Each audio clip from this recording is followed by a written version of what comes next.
Okay. And they all lead back to this one special report, the 10 steps to XYZ.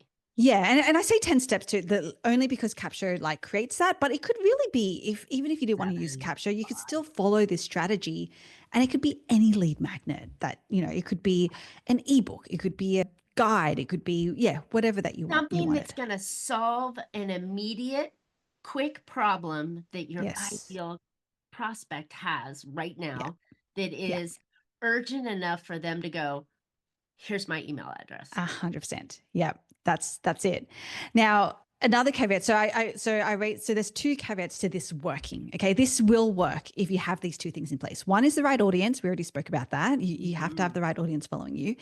The second one is actually the right message, the right problem, like that you're hitting on the right problem. And Mm. this is also test and learned because I did one week. I actually did it in my Facebook group because I know that that's the right audience in my It was Facebook group. safe, right? Yeah, I had one week where I had a post, the first Amy post got something like 71 comments. It was like Oh, crazy. that's Yeah. nice. Yeah. The week after, zero. Oh, No one crickets. wanted the thing. Exactly. No one wanted the thing. And I was like, okay, this is interesting. I know it's the right audience. So, first one's ticked.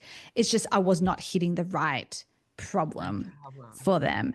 And so if you're trying to do this and you're seeing that it's not working, it's going to be one of those two things. Either you don't have the right audience following you or you're not hitting on the right problem that they're feeling in that moment. So how does one really figure that out? I mean, we all know we should know our ideal client, right? Mm. And the problems that they suffer, but if we're not hitting it, then where do we go back? What drawing board do we go back to? I would always start with, well, okay, I mean, we have to know who it is that we're serving, like fundamentally, if we don't know that. In theory, but then again, right? So if we're using your process, right, and we Yeah. know our audience is chiropractors. I'm just throwing Yes. throw an example. Yeah. Chiropractors, right? Yeah. Yeah. And the chiropractors we know we're hitting on, and we think we know their problem, Yeah. but problem A landed flat. So do we Yeah. move on to problem B? Do we maybe go have some conversations? What could we do to make sure that we're getting that Yeah. problem down? Yeah, any of that. So I love the having conversations. It depends on how like the relationships that we built with people as well. Like if you royal you listening to this, if you're comfortable like reaching out to your to people in your like the chiropractors, like people who are firmly in your That audience that target you audience, want to yeah. serve, yeah, that target audience,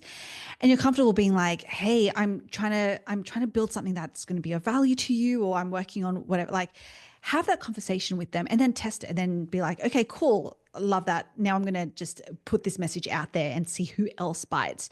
Then that's a good way of getting data back. Now, if we don't have followers who are chiropractors, that's where we have to start. Then we have to go to whether it's like other Facebook groups or wherever else and just try to Mhm. engage and find those people to start following us. That's kind of another part of social media that gets missed is that activation part. We just rely on the fact that, well, we think that the algorithms are just going to magically put us out to all of our ideal audience. Sure. Yeah, but that does not happen.